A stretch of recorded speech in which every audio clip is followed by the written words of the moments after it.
Hello, my friends, and welcome to FISHTORY. I'm Alexander Williamson, your host for this episode and, well, every episode. I hope you are ready for a nice little deep dive into a shallow pool. Into a big pool of knowledge on bloodworms. Now, there is a lot of information going around about bloodworms, but specifically, we want to talk about the kind in the aquarium hobby. There is a kind that people refer to that is the kind that live in mudflats off the eastern seaboard of the US, and they have actual copper and metal infused in their teeth, and they bite really hard, and they leave big old welts, and they're massive things, and they're used for fishing and so forth. That's not what we're talking about. We are talking about a non-biting midge. That's a type of fly, essentially. It looks like a mosquito, except it has feathery antennas, and it's actually more ancient than the true flies, like, horse flies or house flies. It is a midge, which is a little critter that flutters around in the autumn and the summer. The rest of the year, it is in its larval state. And a lot of people have said that these are a dangerous creature. Specifically, Chironomus riparius, the specific species that you usually see in the United States, Europe, Asia, Australia, the UK, that is the, San Francisco Bay shrimp, or San Francisco Bay brine shrimp, the brine shrimp direct, the frozen fish lollipops, fish gummies, all these different brands that are out there. They sell a freeze-dried version of the bloodworm from that specific species. And the common name of the species is the Harlequin midge or Harlequin fly. So we're going to just say that because it's easier. So the Harlequin fly, I have to tell you about its life cycle and the fascinating facts about how it survives, to then describe a little bit about why there are some pretty fascinating problems. And while we may learn that they are not any impending danger or doom to your fish room, they could be one to you, and your allergic reaction to them could be fatal. And there has been a lot of research done on this particular species because it's very similar to fruit flies, and yet it's found all over northern Europe and North America, northern United States, all the way from Scotland to Germany to Japan. So it's a fascinating species that's all over, and a lot of its territory freezes, which gives it some really fascinating properties. On top of that, it also has the ability to survive in very, very low oxygen water, like we're talking no movement at all, stagnant ponds and puddles. And it eats algae, it eats detritus, it can eat sewage. It seeks out sewage. And there have been more recent research papers written than I could shake a stick at, talking about how these can be utilized to tell you just how polluted or foul or unoxygenated the water is in a certain source when you combine the fact that these are present, these Harlequin fly larvae or bloodworms, and if other species are present there or are not present. So if, for instance, scuds or Gomeris pollux are there in tandem, then it's still probably clean water, and it's probably just biological waste such as dead insects and maybe a few dead fish, something like that, just normal biological debris, which can be enough for these to survive around. Or if they're not there, it's a good sign that it's probably like straight sewage water. So lots of interesting papers out there I'll let you read and check out on your own. But let's debunk a couple things that recently have been discussed and said. And for years in the hobby, you always hear things like never do this, always do that. This is deadly. Don't feed this, do feed that, whatever it may be. And I am here to help you untangle all this because I actually am someone who is almost deadly allergic to bloodworms when they're thawed out. In fact, like if bloodworms that have thawed from the freezer touch my hand even just a little bit, I will get hives on my throat. I will get welts all over my chest. My face will get them. I will get asthma.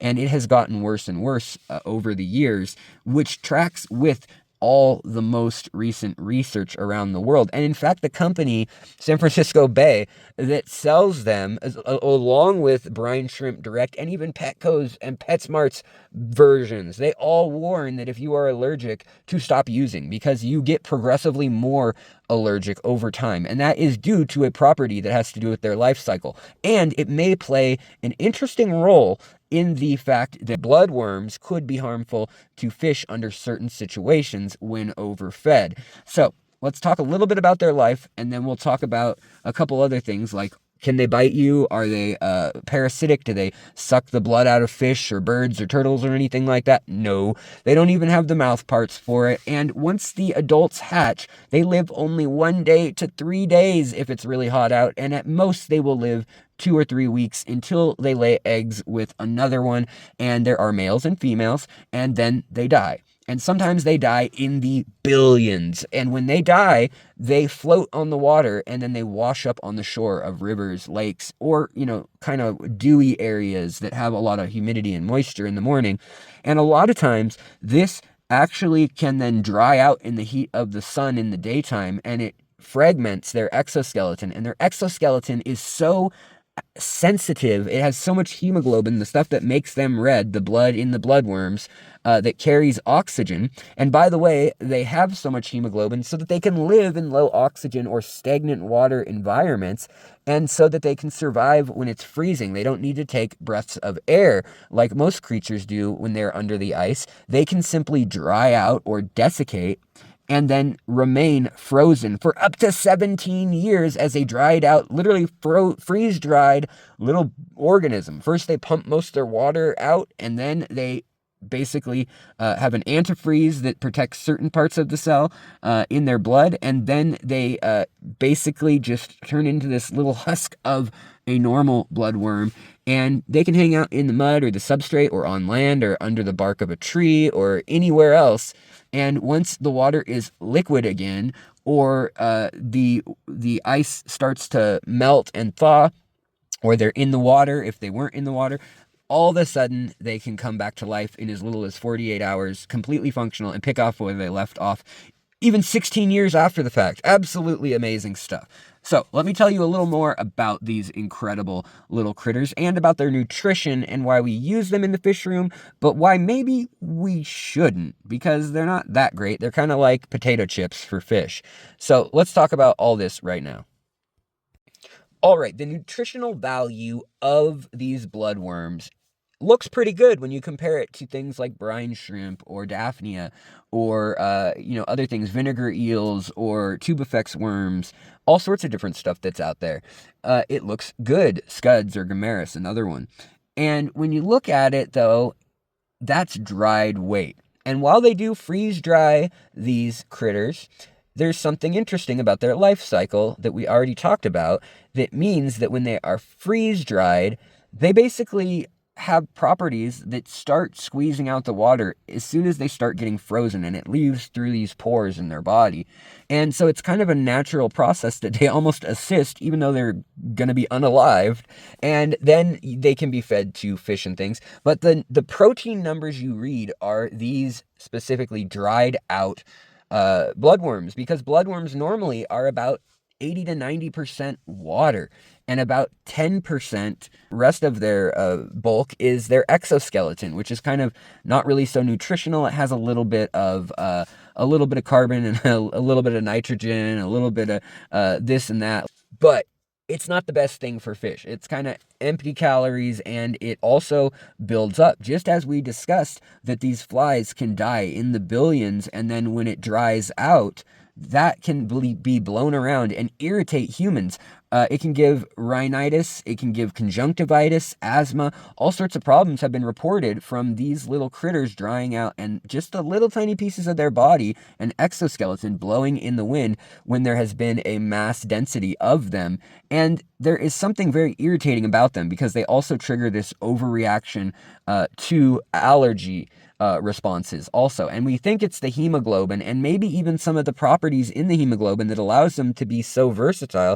It triggers our histamines, which is a complex issue, and we won't go into it in today's episode. But just know that if you were never allergic, if you start using bloodworms and touching them and handling them while you're getting them out of the freezer and popping them out of the container, and maybe you're liquefying them, that is how you should serve them, by the way. If you're going to feed frozen bloodworms, you need to get warm water, 70 or 80 degrees Fahrenheit, 28 Celsius is fine. Just get some tank water or dechlorinated water, and then put a couple cubes, maybe 4 or 5 in that water. and let them completely thaw out in there. Before they were frozen, yes, oftentimes they'll try to salt them, and that purges them of whatever it is they were eating. But I want to remind you that they can eat and live in raw sewage, and that has things like fecal coliform, E. coli, all sorts of problematic bacteria, and those are things that trouble fish and humans. Now, most of the time, they're totally safe, because when they are flash frozen, those organisms, even bacteria and even some viruses and things, are actually killed. They're killed off because the ice crystals rupture the cell membrane or the cell walls if it's a plant or an algae. And that means that they won't survive that freezing. And in the freeze-dried version that we see, might come in a little shaker container, like a salt shaker type thing that you give to a betta or a puffer fish maybe, or some guppies, platies, things like that. These are a dried version, but you'll see that they actually soak up water relatively quickly due to those properties within them.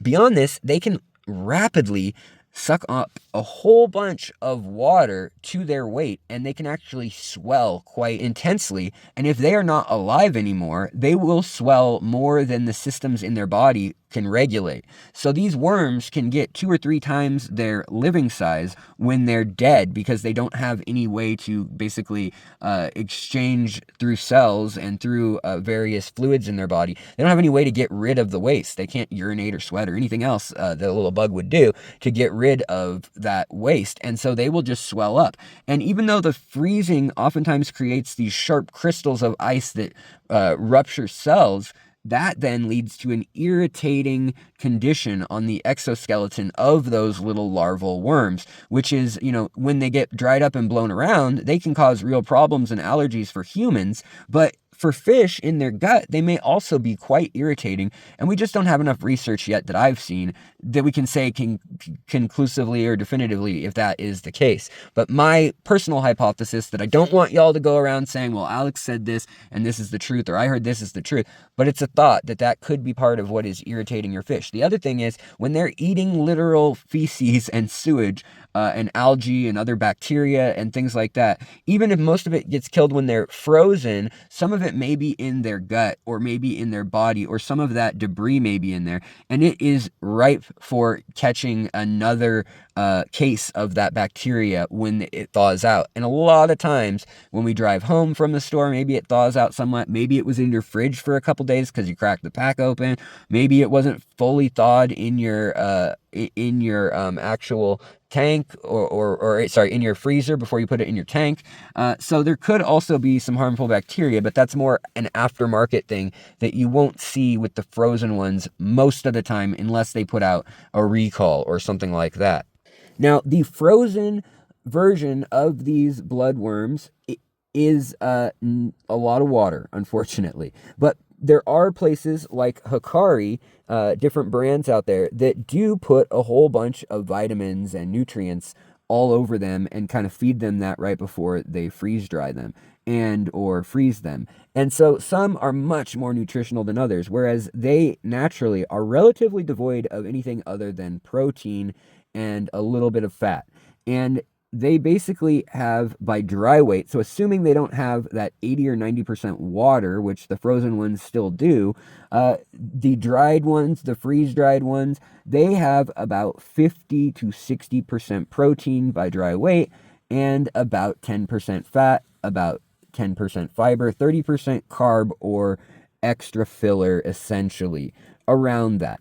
And that's kind of just junk food for your fish, unless they're enriching it at the company that is dealing with it. So while you're feeding your fish this, those things are very likely to swell, and many fish have turns in their digestive system just like we do. And when those worms are so big to a little fish's digestive system, there's a number of ways that problems can happen in theory. So these are the ways that they could, in theory, cause a problem. And one is that bacterial long shot chance that they're harboring a bacteria. The other is that they have gorged on this food, and just like any food, If your fish or a cat or a dog or a human eats just so much of something that it can't eat anymore, there are big health side effects, especially in the case of some of these enriched foods. There might be a bunch of salt, or there might be a bunch of this or that throws off the pH of their system, that throws off the nutrients, or a certain vitamin is way too high and overloading in their system, and it has a function that is critical to the fish's survival. Now, while I haven't investigated this individually, one for one, like what vitamins are dusted on which brand and who's seen their fish pass away right away, I can tell you that most of the time when people feed frozen bloodworms or freeze-dried bloodworms, their fish don't die. It happens when you feed them large amounts day after day for a long time. And so the thought is maybe they're getting micro abrasions in their gut. They're getting a secondary bacterial infection, maybe from the food, but maybe from somewhere else. And it's just the exoskeleton being irritating that causes that. And a week or two later, when you feed bloodworms again, they're eating it, they're gorging, it stresses their system. While it can cause bloat, it can cause gas, it can cause literally their intestinal tract to become blocked by simply too much of it, in things like, pea puffers. Small dwarf cichlids are notorious for that, or plecos and other catfish that are just not designed to eat a bunch of the frozen ones. And throw out on top of all of that, that if they're frozen, when they thaw out, they're basically like a giant bag with some holes in it, and you could fill that bag with water, and it would be leaking water as you carried it around, but it could fill like a grocery bag full of water. And when it's alive, it can regulate and say, we need to open all those holes and squeeze all that water out. Well, when it's dead, it can't. And so it can swell to 2 or 3 times its size, like I said, once it's already been swallowed in the gut of the fish. And then you have this massive blockage within their intestine or within their digestive tract. And sometimes you can check for this, or you can even just see that the fish is swollen. If that's not going on, then it may be something else, or it may be that was just not the right food. Maybe they didn't need that much protein. Maybe they were stressed already. Maybe it's a total coincidence. But these have been fed for many years, and as long as you're feeding this, and in the dried form, they're 50 to 60% protein, as we said. That's a pretty good protein source, but the frozen ones have all the water in them, so they're more like 10% protein at the end of the day. And, to me, it's worth still feeding as a filler, as a snack food, and I will thaw them out first in tank water, like I mentioned, and then I will mix it around. I'll add some frozen Daphnia or frozen brine shrimp or something like that, baby brine shrimp, and then I'll feed a mixture of things, or spirulina too, because a lot of times people don't realize that even their aggressive carnivorous fish are eating other little things that do eat plants, that do eat algae, that do eat biofilm, and they concentrate it, and then those big fish eat it, and they get the nutrients that way, even though they're eating other fish. So feeding them just purged bloodworms is pretty rough on their digestive system, if you really think about it. Now, as a rule of thumb, do not feed them for more than 2 to 3 minutes of what they can eat when it's in the water and they're eating it for 2 to 3 minutes. After that, pull it out, or just don't feed that much next time. Feed a little bit at a time, let them eat. Feed a little bit more 30 seconds later, let them eat, and then after 4 or 5 times of that, you'll be up to your 2 minutes or 3 minutes. And you can also control then, if you use a turkey baster or an eyedropper, you can control how much of that is going on and getting to which fish, and how much is going past that, and say all falling to the bottom, and then a Cory ends up eating its entire body weight in these worms because it thinks they're delicious, and then they swell, and then it bloats and it dies. So let's recap. These things are not harmful to humans. They don't bite. They don't suck blood. They're not a parasite. They can carry a parasite or a pathogen, but when we freeze dry them or when we freeze them, we usually kill all those parasites, and they're probably not a good vector for that in that case. If you get them from a pond in your backyard, there is a risk of that. However, it's rather low still, even then. And again, they're kind of a junk food for fish. They're not really that quality of food, but they are one that a lot of fish will readily eat, such as pea puffers, or such as pygmy Gulf Coast pygmy sunfish that may not eat other things, or may only want live food. They may eat something like a bloodworm because it's very similar to what they would find in their natural habitat, these other larval states of insects. Now, if you are allergic or if you become allergic, it has been found that in 10 years of working with this stuff, 20% of people will become allergic that were never allergic in the first place. And it has also been found that if you were allergic in the first place, which is something like 30% of people are sensitive to it, that every exposure you get more allergic. And once you start getting hives and or asthma or any sort of swelling in your throat, itchiness in your throat, coughing, that kind of thing, that there's a chance that the next time will be an anaphylactic, life-threatening reaction. So it's probably wise not to use them anymore after that, or to use very, very strict protocol wearing gloves and so forth. So really the only danger these things pose, usually if used correctly and fed sparingly in a holistic, well-rounded diet, is you and your allergy to them, which is rather fascinating as it is, as is their life, living a year as a little larva and then living as a fly, as the adult, as the reproductive form for only 2 to 3 days in warm weather and only a week max, and then laying the eggs, and then the whole process starts over. I hope you guys enjoyed this episode. I hope you learned a little something, and thanks for visiting this audio-based, audio-focused deep dive on FISHTORY. I love doing these, and I am happy to be back in the saddle again. You guys rock. Your likes, your shares, they all mean the world to me, and they all help this channel keep going. I so much appreciate it, and hope you all have a wonderful day. I'll talk to you next time on FISHTORY.